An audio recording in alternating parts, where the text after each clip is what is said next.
tolong tangkap cukungnya. Jangan ini dibiarkan gitu loh. Rakyat yang selalu jadi kambing hitam. Konon kabarnya, karena aparat juga dapat gitu, P dari situ gitu loh.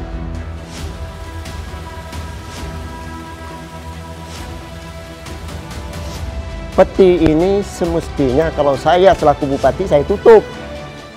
Kalau saya bupati.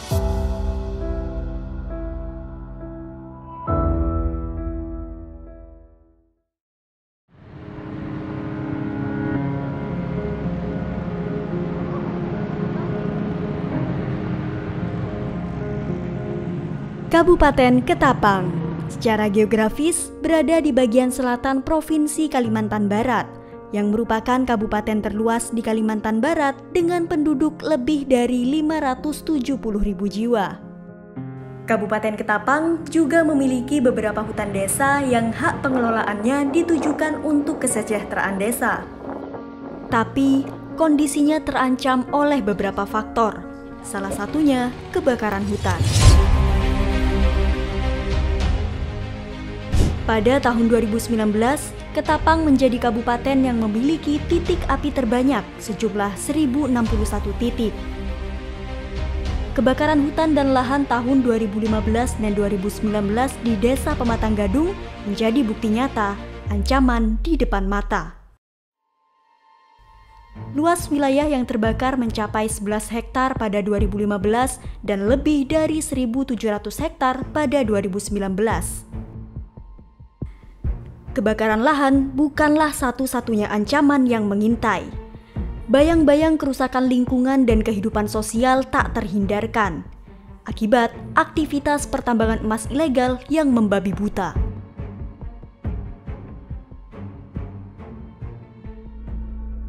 Pertambangan emas tanpa izin atau peti di Kabupaten Ketapang awalnya menjadi lahan pencarian masyarakat yang sifatnya mendadak saat terjadi krisis ekonomi pada tahun 90-an.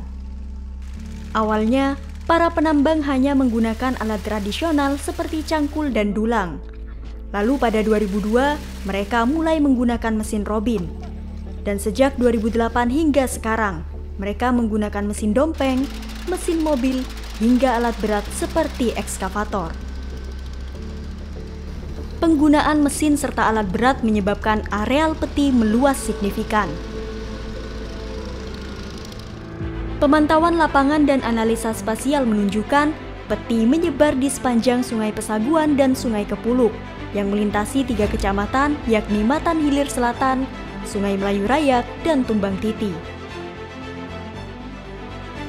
Sedikitnya 2.111 pekerja tambang mengadu nasib di areal seluas 13.286 hektar yang setara dengan 302 kali negara Vatikan.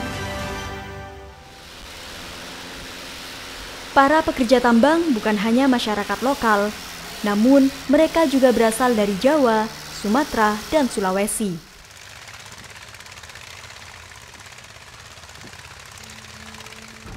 Para penambang menggunakan merkuri dalam proses pemurnian emas.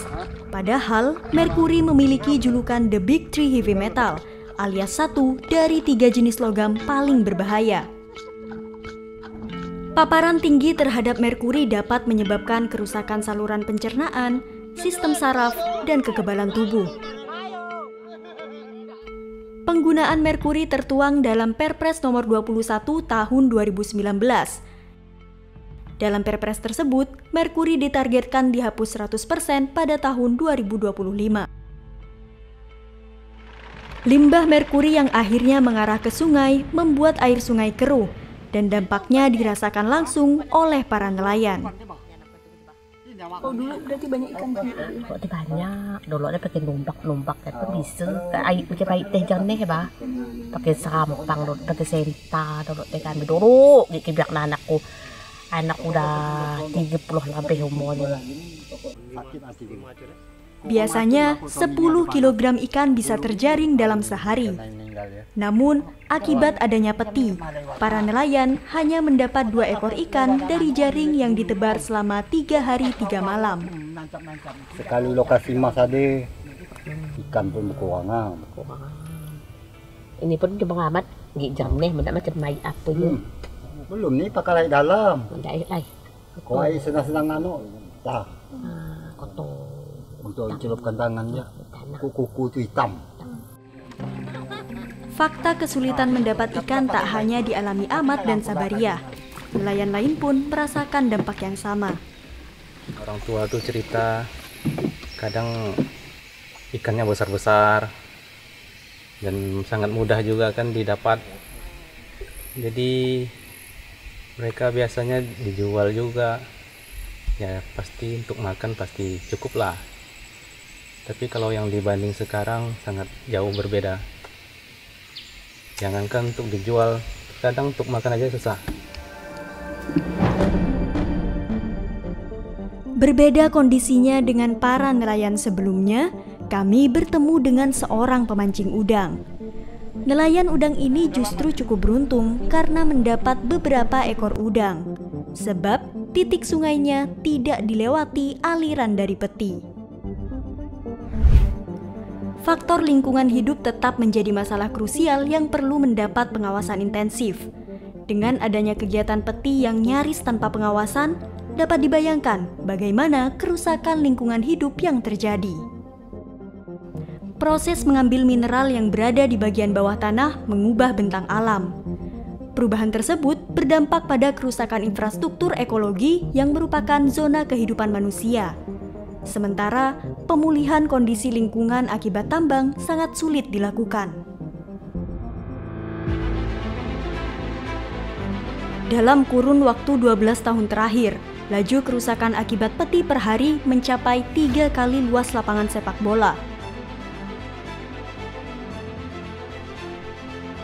Kerusakan terparah berada di hutan desa Sungai Besar mencapai 577%, di mana pada 2009 tercatat 112 hektar hutan desa rusak akibat peti dan meningkat tajam di tahun 2021 menjadi 759 hektar. Sedangkan di hutan desa Sungai Pelang, laju kerusakan mencapai 381% dari semula 11 hektar di tahun 2009, lalu berubah menjadi 53 hektar di tahun 2021. Dan laju kerusakan di hutan desa Pematang Gadung mencapai 100%, di mana pada tahun 2009 tidak ada catatan kerusakan hutan, lalu pada tahun 2021 terjadi kerusakan hutan seluas 24 hektar akibat peti. Hingga pertengahan 2021, 836 hektar area hutan desa di Lanskap Pematang Gadung rusak. Peti yang menjajah kawasan hutan desa berpotensi mengancam area konservasi orang utan dan bekantan.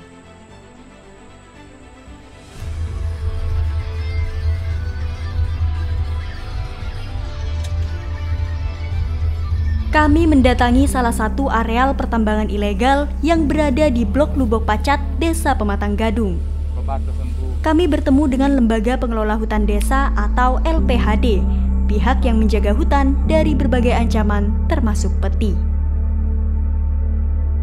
Berdasarkan keterangan LPHD, Oktober 2021 silam ditemukan 7 ekskavator masuk wilayah hutan desa. Nah, jadi mereka tuh ketika kami tahu mereka masuknya sudah sejauh ini lagi, tapi karena mereka tuh termasuk bersembunyi, kadang-kadang tuh dari itu, itu kan kalau kita lihat kan dari sini kan tidak ada lagi kan di dalam, padahal ada. Nah, ayo, jadi masih kita cari celah lah untuk yang bagusnya, yang bisa kita untuk merestorasi, merehabilitasi yang seperti kayak begini, bagaimana kita bisa untuk pemulihan. Tetapi kalau pemulihan ini kalau sudah seperti ginilah, kalau menurut saya itu ndak, waktu itu ndak sedikit sebenarnya itu. Ndak mau 1 tahun, ndak mau 2 tahun, 5 tahun belum tentu pohonnya besar seperti gini sebenarnya itu. Saat kami berada di lokasi, tiba-tiba terdengar suara mesin dompeng.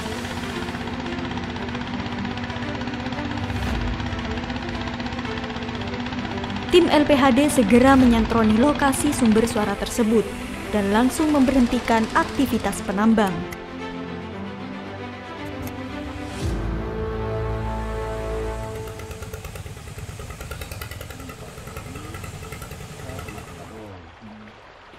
Jadi terkait mesin yang bekerja ini kan terkena ke Jono. Kalau dompeng sih punya sendiri. Nah, kalau ekskavator sih kita namanya merental, rental. Berapa biaya rental? 1 jam. Itu nutup keuntungan sama ambil emas. Kadang-kadang nutup, kadang-kadang enggak. Namanya kita kaji emas ini kan namanya barang di tanah, kita enggak tahu kan. Rentalnya gimana dong? Di Bosahin tuh. Bosahin. Berapa paling tinggi harganya? 6-7 itu. 1 gram. 1 gram. Tapi kalau di luar, kapan? Boleh dijual keluar nggak? Kurang tahu lah, itu kan tinggal bos lagi. Kami kan cuma tahu kerja, cuma tahu hasil gitu. Sesuai perhitungan sama tauke itu. Jadi kalau razia-razia itu yang kerja di sini aja berarti yang ditangkap sama kepolisian yang razia. Ada yang di atas itu bos tidak kena. Paling kan di lubang aja yang bekerja. Tak lama setelah kami meninggalkan lokasi, mesin dompeng kembali terdengar.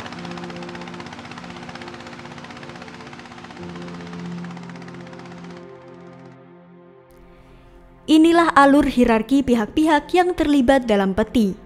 Pekerja tambang dibagi menjadi 2. Ada yang bekerja sendiri, ada yang bekerja pada orang lain.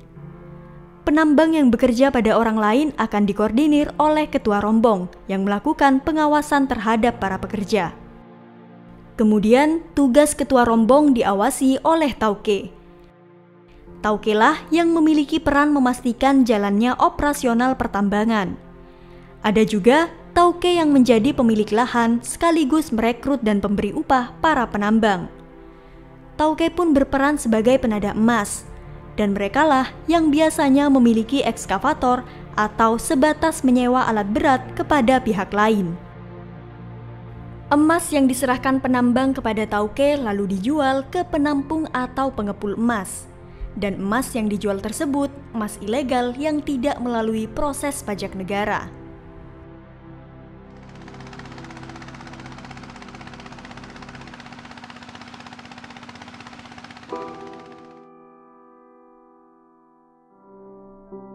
Hutan Desa Pematang Gadung merupakan hutan gambut yang berfungsi sebagai penyimpan karbon, penyimpan air, dan rumah bagi aneka ragam satwa. Orangutan, bekantan, dan beberapa jenis satwa lainnya adalah sejumlah satwa penghuni hutan Desa Pematang Gadung. Tentunya, peti yang menjarah kawasan tersebut sangat mengancam keberadaan satwa liar dilindungi.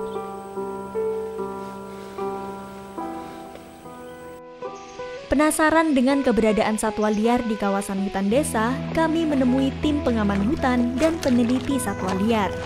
Merekalah yang melakukan pendataan satwa yang ada di hutan desa Pematang Gadung. Nah, ini jadi kita udah di salah satu lokasi kamera trap ya Bang ya? Iya. Nah, ini kita cek dulu ya, ada apa aja. Ada babi ya, ada beruang juga, ada beruk juga. Oh, ada Orangutan bawa anaknya. Bawa anaknya.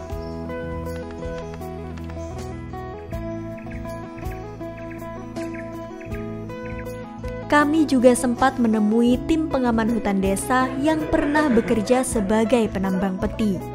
Kepada kami, mereka menceritakan pahitnya pengalaman pada masa itu. Kami kerja dituntut dari jam 7, paling awal jam 9 malam. Itu paling awal selesai. Tahu-tahu kan tidak dikasih apa-apa, cuma ibaratnya jong. Tidak dapat gaji, walau 1.000 pun. Nanti itu pas merasa ditipu. Udah cuci semuanya, bawa kain lagi suruh kerja. Kadang udah tuh jam 4 subuh, jam 5 subuh. Tidur sebentar suruh kerja lagi. Kalau enggak dia amuk-amuk sama dia. Terus kalau sakit itu tetap dipaksa kerja kan tetap sama dipaksa. Tetap dipaksa. Kan dah saya bilang, saya kemarin tuh ada sakit sama 2 teman kan. Demam Bos, lah bisa dibilang demam. Bos datang, kan kami ini punya pondok tuh seng semua. Diambil kayu, dipukul-pukul seng tuh, kami bangun kerja. Dipaksa, kalau nggak mau kami diseret. Bangun kami kerja. Pas tuh malamnya sekitaran jam 12-an orang sapi kami kabur. Ya gagal gitulah. Orangnya ini terlalu kasar. Soalnya dituntut kerja ekstra full gitu. Ekstra, pokoknya kalau jenis petambang dituntut kerja tuh harus ekstra. Terdapat beberapa mekanisme pembagian hasil pekerja tambang yang kami ketahui dari beberapa sumber. Di antaranya, sistem pembagian 7:3 atau 8:2. Dari kedua sistem tersebut, tauke atau ketua rombong mendapat keuntungan yang lebih besar. Sebagai contoh, setiap emas yang disetorkan para penambang, tauke atau ketua rombong mendapatkan 70% bagian, 30% sisanya untuk penambang. Oleh beberapa tauke, 30% bagian penambang masih dipotong untuk biaya makan harian.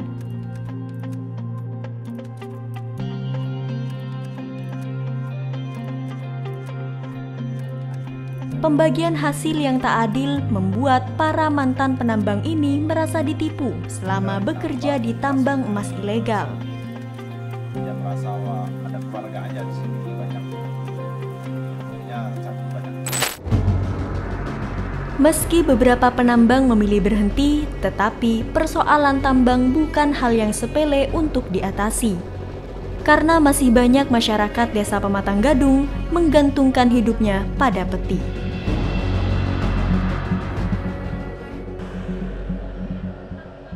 Berjalan dari dulu, mau ditutup pun tidak mungkin.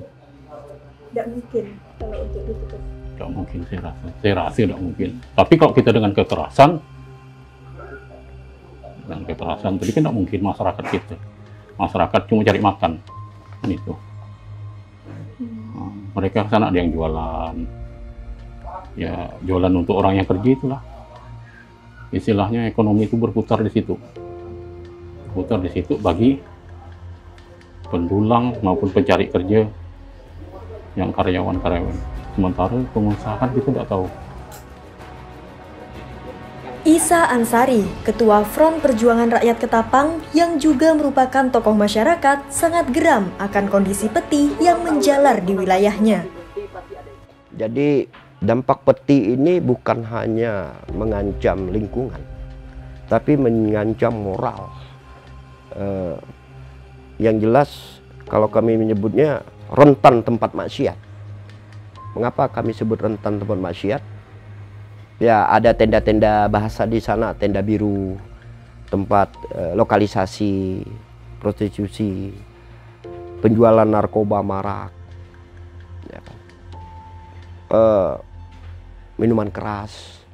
Jadi ini bukan hanya bicara menyelamatkan lingkungan, tapi menyelamatkan manusia juga. 23 Agustus 2021, FPRK menemui Kapolres Ketapang untuk menyampaikan fakta adanya ekskavator yang beroperasi di kawasan peti. 2 bulan kemudian, FPRK berunjuk rasa untuk menyampaikan hal yang sama di depan gedung Polres Ketapang. Tak berhenti sampai di situ. Pada 4 Januari 2022 lalu, FPRK melayangkan surat terbuka kepada Kapolri dan Kapolda Kalimantan Barat.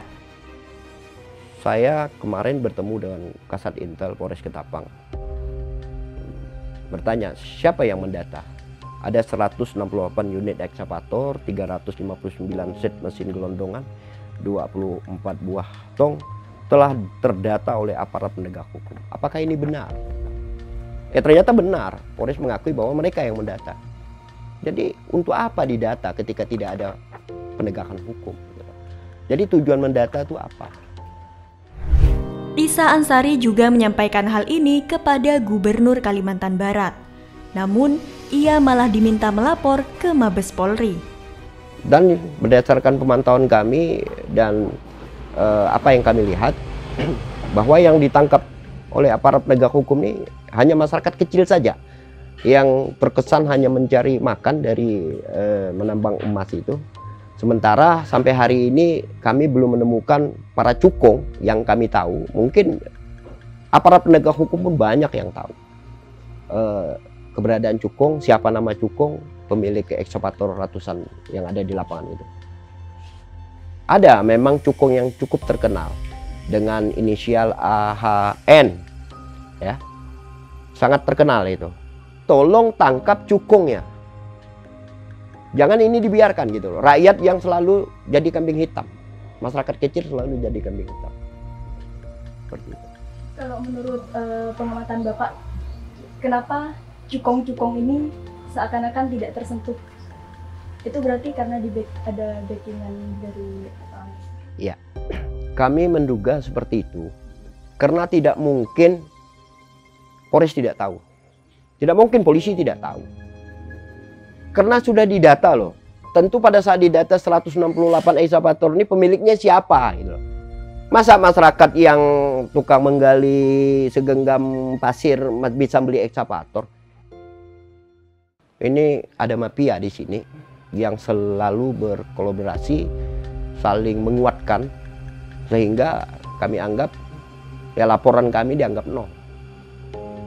Pengaduan-pengaduan kami dianggap nol. FPRK juga menerima keluhan dari nelayan perihal sulitnya mendapat bahan bakar untuk perahu mereka. Dan diduga hampir seluruh SPBU di Ketapang mendistribusikan solar ke lokasi peti.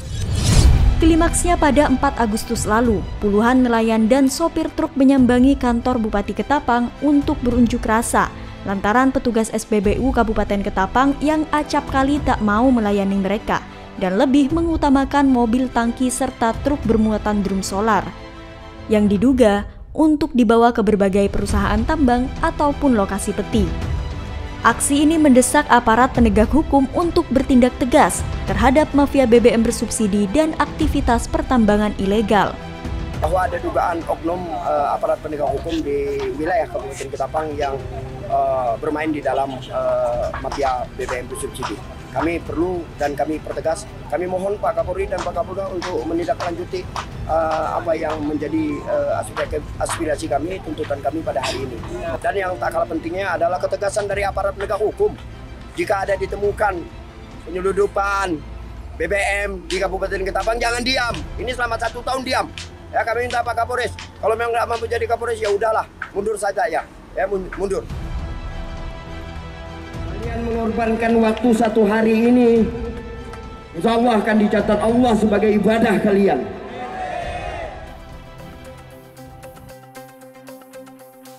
Pengamat hukum Herman Hovi pun menduga adanya praktik kotor yang dilakukan oleh aparat penegak hukum dalam kasus peti.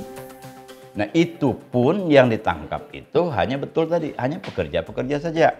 Sementara cukong-cukongnya, para pemodal-pemodalnya itu lepas. Kenapa demikian? Konon kabarnya karena aparat juga dapat gitu, P dari situ gitu loh.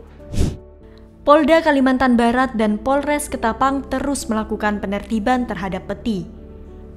Polda Kalimantan Barat mengungkap 96 kasus pertambangan tanpa izin dengan 190 orang tersangka pada 2021 dan 23 kasus dengan 75 tersangka pada 2022.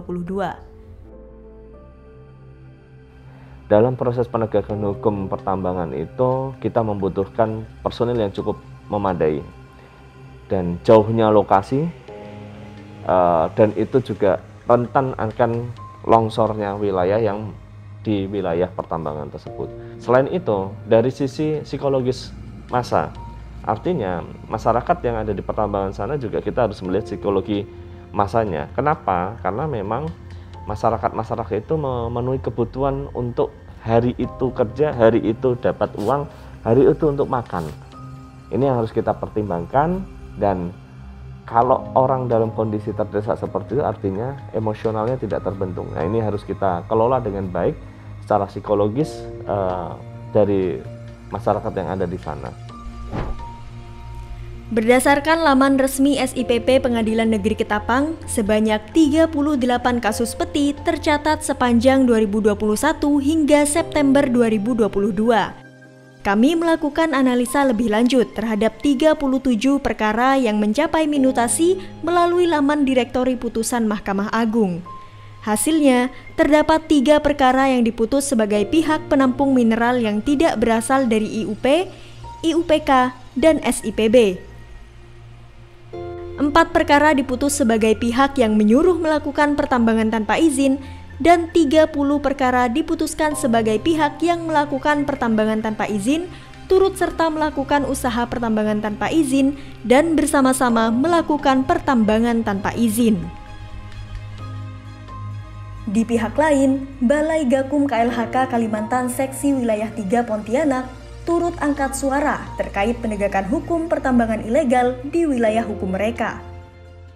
Nah, tapi tentu ada skala prioritasnya. Prioritas kan tadi kan, ada beberapa daerah juga yang sudah meminta kita untuk bisa melakukan kegiatan penertiban. Tentu kita lakukan koordinasi dan komunikasi dulu untuk memastikan prioritas mana yang kita akan lakukan penegakan hukum. Artinya penegakan hukum itu adalah upaya hukum terakhir lah untuk masyarakat kan. Sepanjang itu masyarakat masih bisa dibina, masih bisa diberikan penyuluhan, masih bisa diarahkan, masih bisa difasilitasi untuk kegiatan yang lebih bermanfaat dan menjanjikan untuk meninggalkan kegiatan yang ilegal itu juga kegiatan yang saya pikir nggak ada hasilnya itu kan. Luas hutan desa Pematang Gadung yang mulanya 14.415 hektar kini menyusut menjadi 7.004 hektar. Penyusutan tersebut menjadi pertanyaan besar. Terlebih, di lanskap Pematang Gadung terdapat banyak konsesi. Nugroho selaku Ketua Perhapi Kalimantan Barat menegaskan bahwa Kementerian Lingkungan Hidup dan Kehutanan harus bersikap tegas terhadap pelaku aktivitas tambang yang berlokasi di kawasan hutan. Nah, seandainya itu memang dilakukan oleh pelaku usaha tambang, itu wajib hukumnya untuk dihentikan.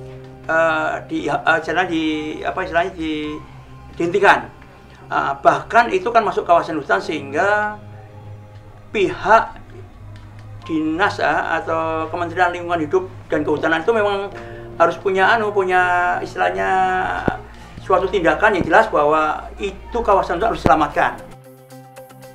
Permasalahan peti juga menjadi perhatian Ketua Komisi 3 DPRD Kabupaten Ketapang. Isu ini diangkat dalam rapat paripurna DPRD pada 18 Januari lalu. Kami selaku anggota DPRD Kabupaten Ketapang meminta dengan hormat pemerintah daerah untuk dapat menertibkan masalah peti ini. Karena peti ini adalah masalah kita bersama. Ke depan kami tidak mau Kabupaten Ketapang menjadi Kabupaten Sintang kedua. Bayangkan saja bapak-bapak sekalian, Sintang itu 30 hari lebih air tidak dapat turun. Kemungkinan juga Ketapang pun bisa terjadi seperti itu kalau kita tutup mata dalam hal ini. Yang kaya mereka-mereka cukong-cukong saja, tapi yang menderita rakyat-rakyat miskin di sekitar lahan tersebut. Dan akibatnya nanti Kabupaten Ketapang lah yang ketimpa masalah. Kebetulan saya Ketua Komisi 3 membidangi pendapatan daerah. Daerah merasa dirugikan. Daerah tidak sepeser pun menerima hak rupiah. Kedua itu tadi lingkungan. Saya memikirkan kelangsungan hidup anak-anak cucu kami. Kalau lingkungan rusak, siapa yang bertanggung jawab? Itulah saya bilang, kenapa saya konsen masalah pencemaran lingkungan ini. Karena PDAM itu di bawah ruang lingkup koordinasi kerjanya Komisi 3. Salah satu lingkungan yang sangat saya khawatirkan. Mudah-mudahan tidak terjadi ya, mudah-mudahan tidak terjadi. PDAM ini kan ngambil air di sungai. Apakah aliran limbah-limbah merkuri penambang-penambang peti ini tidak sampai ke lokasi yang menjadi sumber air PDAM tersebut? Dalam beberapa pekan ke depan saya akan konsultasikan ke PDAM itu untuk segera meneliti kandungan air yang kita gunakan ini tercemar apa tidak. Itu harus. Makanya saya bilang, kalau mereka bisa peti ini alasannya perut, nah saya kepengen tanya, dulu tidak ada peti, mereka bisa aja, bisa menyekolahkan misalnya. Kalau sekarang Mbak tahu ratusan kan alat di dalam. Nah, punya Mr. A-nya, punya Mr. B-nya, punya Mr. C-nya. Udahlah, orang kampung aja udah pada tahu siapa yang punya. Peti ini semestinya kalau saya selaku bupati saya tutup. Kalau saya bupati tidak ada kata maafnya. Nah, tapi saya nggak tahu Pak Bupati sekarang. Kami menemui Bupati Kabupaten Ketapang Martin Rantan untuk menyampaikan fakta lapangan mengenai temuan kerusakan lingkungan dan kewenangan daerah terhadap hal ini. Kita tidak mengatakan itu tidak ada, memang benar adanya. Namun yang menjadi kesulitan pemerintah daerah, kewenangan. Pertama soal kewenangan. Kewenangan di pemerintah daerah kabupaten kota itu tidak mempunyai kewenangan untuk bagaimana supaya usaha ini, masyarakat ini menjadi legal. Kalau kita menangani urusan sosial kemasyarakatan dengan tidak menertibkan ataupun tidak mengatur soal hadirnya pertambangan, percuma saja. Pemerintah daerah menjadi pemadam kebakaran. Nah, maka ini harus ada solusi. Nah, solusi pemerintah pusat berikan kewenangan kepada daerah untuk melakukan itu. Kami siap untuk menanganinya. Tapi kalau tidak ada kewenangan bagi pemerintah daerah untuk menangani ini, ya kita wait and see saja, menunggu saja. Kapan-kapan pemerintah pusat menanganinya, kan begitu. Setelah kami menemui Bupati Kabupaten Ketapang, terbitlah surat edaran pada 3 Februari 2022 tentang perlindungan terhadap lingkungan hidup, yang salah satunya berisi larangan melakukan aktivitas pertambangan emas dan sejenisnya secara ilegal. Sebelumnya, Gubernur Kalimantan Barat, Sutarmiji, menyatakan secara gamblang di media bahwa aktivitas peti ini hanya bisa dihentikan oleh Presiden. Pasca statement tersebut, Presiden Joko Widodo mencabut ribuan izin pertambangan mineral dan batu bara. Yang pertama, hari ini sebanyak 2.078 izin perusahaan penambangan minerba kita cabut. Karena tidak pernah menyampaikan rencana kerja, izin yang sudah bertahun-tahun telah diberikan tetapi tidak dikerjakan, dan ini menyebabkan tersandranya pemanfaatan sumber daya alam untuk meningkatkan kesejahteraan rakyat. Pernyataan Presiden Jokowi menjadi pertanyaan, mengapa perusahaan tambang legal dapat dicabut sementara yang ilegal tak dapat ditutup? Lebih-lebih, dalam portal ESDM, kami temukan terdapat cetak peta konsesi-konsesi baru yang tumpang tindih dengan lahan lain. Contohnya, PT Raja Pasir Kalimantan tumpang tindih dengan hutan produksi dan PT Sultan Bumi Kuarsa tumpang tindih dengan hutan desa. Usulan menjadikan Peti sebagai wilayah pertambangan rakyat atau WPR mencuat dan menjadi pertimbangan. WPR yang diusulkan seluas 1.983,9 hektar di 17 titik. Tahun 2021 yang lalu, saya selaku Bupati sudah menandatangani usulan supaya daerah-daerah yang menjadi konsentrasi penambangan emas tanpa izin peti tersebut kita jadikan wilayah pertambangan rakyat. Peraturan mengenai WPR tercantum dalam Undang-Undang Nomor 3 Tahun 2020 tentang pertambangan mineral dan batu bara. Nah ini yang saya lihat ini sangat lemah sekali, bukan hanya dalam konteks penegakan hukum, tapi kebijakan publik kita dan formulasi kebijakan kita sangat-sangat lemah sekali. Baik itu pemerintah pusat maupun pemerintah daerah kita. Tidak ada solusi apapun yang diberikan oleh pemerintah daerah, apalagi pusat, ya kan, terkait dengan solusi yang diberikan kepada masyarakat sebagai pekerja itu tadi. Nah, apalagi dalam konteks penegakan hukum tadi.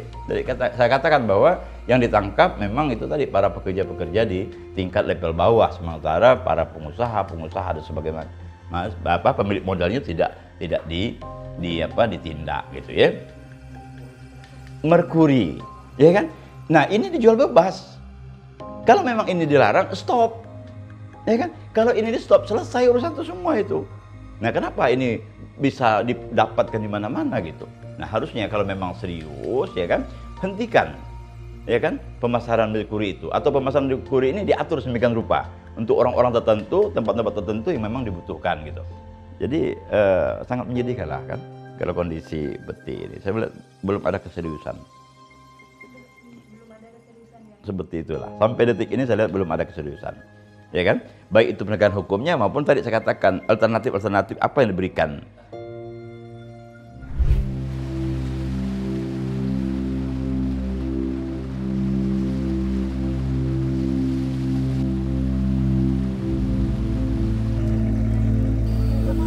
Ya, harapan ke depan nanti untuk pemerintah daerah atau pemerintah pusat mungkin untuk tambangnya bisa ditindaklanjuti agar di sini kembali seperti dulu dan ikannya mungkin banyak, kan bisa jadi penghasilan bagi masyarakat di sini. Kalau maunya abang sendiri, kenapa? Ditutup semua, nggak usah ada kegiatan kayak tambang kayak ini lagi. Setuju. Daripada di sini diberhentikan, di sana enggak kan? Tutup sekalian, nggak usah ada tambang lagi. Udah hutan tuh nggak terganggu. Nambang itu bukan suatu alasan nggak ada kerja yang lain selain nambang. Itu bukan alasan. Masalah perut, mungkin orang yang nggak nambang aja bisa makan kan? Penanggulangan masalah peti selalu dihadapkan kepada persoalan dilematis. Urusan perut menjadi faktor utama di atas segalanya. Menutup peti berarti menambah panjang angka pengangguran dan kemiskinan. Sementara membiarkannya beroperasi berarti menginjak-injak peraturan perundang-undangan yang berlaku. Di sisi lain, tak mungkin juga lingkungan dan satwa dikorbankan. Ini menjadi PR bersama. Bagaimana para pengambil kebijakan harus berpihak kepada masyarakat dan lingkungan sebelum kerusakannya semakin terasa di masa depan.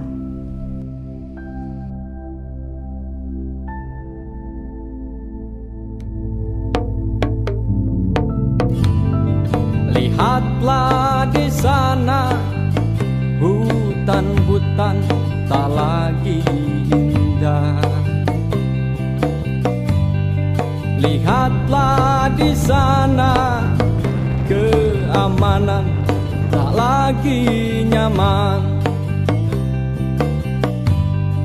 Lihatlah di sana, kebenaran dipermainkan. Lihatlah di sana, kekuasaan disalahgunakan. Gambaran hitam corengkan luka.